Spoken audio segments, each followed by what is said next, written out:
Alors, les sommets du digital, c'est 3 jours, c'est 300 participants, 64 speakers, un rythme assez dingue.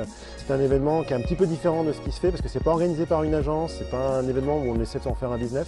C'est vraiment un événement où il y a des échanges. On essaie de mettre l'humain en fait au milieu de tout ça. C'est un événement qui peut en fait rassembler les gens avec donc son format original parce que les gens viennent 3 jours à la montagne, s'isoler. 3 jours pour un chef d'entreprise, c'est juste énorme dans son emploi du temps. Donc il est en dehors de son bureau, en dehors de ses repères habituels. Il ne connaît pas forcément tout le monde et une communauté se crée. Et des partages d'expériences se font tous les jours et du business se fait, mais presque sans s'en rendre compte, presque naturellement. Avec 64 speakers, on exploite un petit peu tous les sujets dont on parle aujourd'hui. On parle de la blockchain, on parle de l'ubérisation, on parle de la transformation digitale au sens large, on parle des conflits de génération, on parle de plein de choses.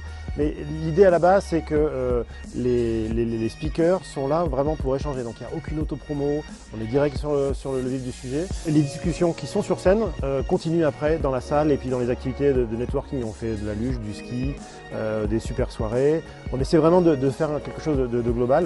Et puis on est dans un cadre juste fantastique, c'est la Clusa, c'est une station authentique, ils nous accueillent divinement bien. En tout, il y aura plus de 120 moniteurs d'école de ski par exemple qui nous ont aidés bénévolement. Pour nous, c'est vraiment l'événement dont on rêvait, qu'on a réussi à faire et c'est la 2e édition et c'est un super succès. On est à guichet fermé, voilà, on est très très contents. Enfin, c'est une belle aventure humaine.